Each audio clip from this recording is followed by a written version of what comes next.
我们所看到的摇滚历史事件，有多少是被设计出来的，或者为了卖钱，或者为了煽动，而下面这些本不该被遗忘的片段，才是中国摇滚的真正模样。1990崔健的夭折巡演，一无所有常被作为中国摇滚的开端，但人们真正摇旗呐喊一般站起来呼应摇滚，是在1990年新长征路上的摇滚巡演。然而这次本该被人们大书特书的巡演，只进行了一半便被外力终结。如果加上1990年在北京工体的那2场，这次巡演的计划共有10个城市，可谓是首次摇滚全国大巡演。离一无所有已经过去4年，太多人的激情等着被点燃。然而正是过于旺盛的激情，也给巡演带来了麻烦。巡演必然要配合各地方政府，由于每一站的场面都几近失控，巡演的压力每过一站就大一点。后来领导们给崔健定下了许多条条框框，以防止意外发生，包括除了歌词之外不许他讲话。然而崔健还是讲了，一直讲到今天的老崔，没办法一言不发。然后巡演中途，崔健团队就收到通知，演出就此结束。此时离原定计划还有5场，就算有为亚运会集资系列义演的旗号，有开明上级领导的帮助，都无济于事。其实早在1987年崔健改编南泥湾后，就开始被不少人视为麻烦的存在。崔健还能继续活跃，只不过因为更多人需要他的声音，争着抢着听到他的声音，难以彻底禁言。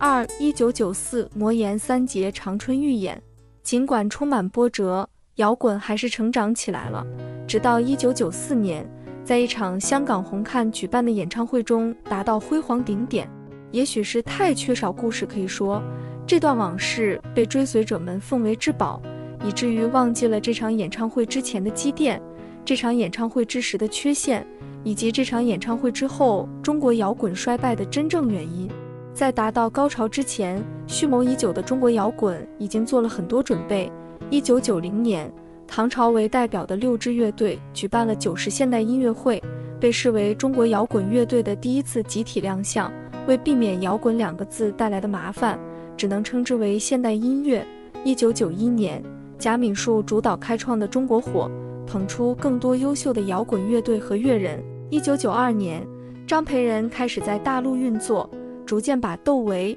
张楚、何勇聚集到一起，凑齐魔岩3杰。再就是魔岩3杰真正奔赴香港之前，在长春和南京的预演。有了这几次磨合，性格迥异的魔岩3杰才得以共同在台上大放异彩。中国摇滚人开始抱团爆发，虽然在充满纯粹激情的同时，也掩盖了某些下戏。回首望去，之前的每一步，包括作为最后一步的预演演唱会，都饱含着呼之欲出的能量。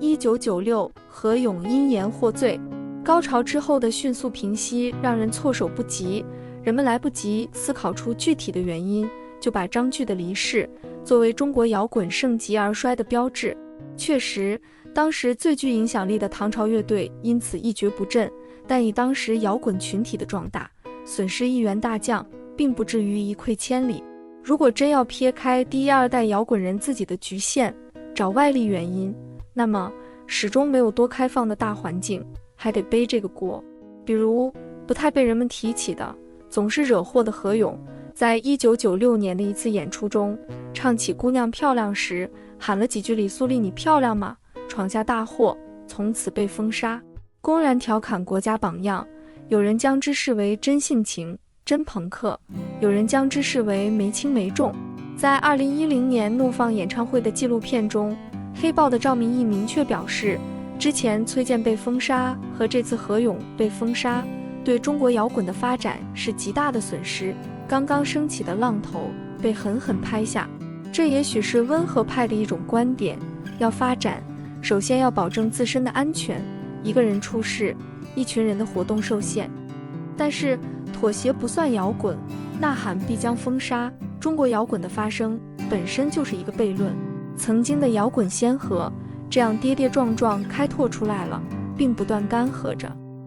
4.1998广州音乐新势力。1998音乐新势力在广州举办，这场演出曾经被乐评人严峻称为中国摇滚乐的分水岭。可惜，在当时看来至关重要的时间节点，在今天已经被人们遗忘。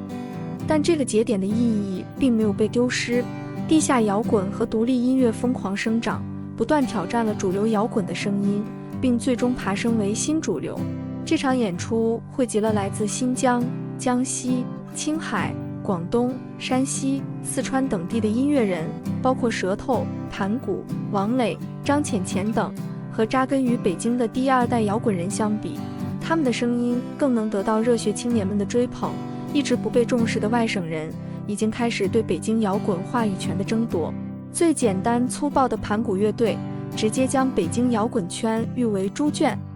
不只是外省的地下摇滚，时代的变化给摇滚增添了更多可能性。打口袋的出现让人们不再迷信于崔健，直接追随更国际化的根源。1997年摩登天空成立，1999年嚎叫唱片成立，玩自己音乐的年轻人们有了自己的厂牌。现在再来看1998音乐新势力演出，或许不是一个里程碑事件，但那前后几年发生的事情真正影响了摇滚乐的轨迹，也更模糊了中国摇滚的定义。2001舌头在迷笛音乐节。在音乐节已经铺天盖地的今天，再去寻找一个能和伍德斯托克沾边的产物似乎不太容易。但如果回到20世纪初的迷笛校园礼堂，也许还能找到一些踪迹。那是迷笛和树村最活跃的时代，在北京外环的地下音乐冲击着市中心的主流摇滚。尽管当时两者中的任意一方都无法产生往日的影响力，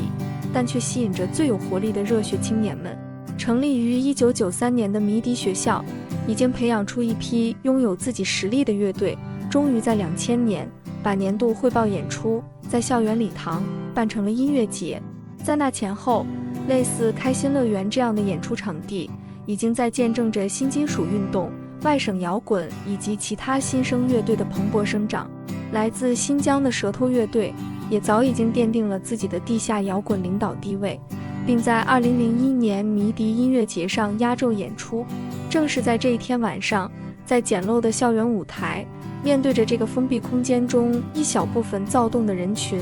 吴吞，舌头乐队的主唱，留下了他的著名金句：骨头不应该被埋在地下，它应该成为梯子或者工具或者绳子，但是种子必须埋在地下，埋在土壤里，那样它才会长成一棵树，长成你们需要的火把。摇滚乐并不重要，重要的是你们自己。那一年的迷笛有40多支乐队，有免费啤酒，是音乐和其他地下文化的天堂。直到今天，迷笛音乐节迁出了北京，舌头乐队再回不到从前，人们似乎也不再需要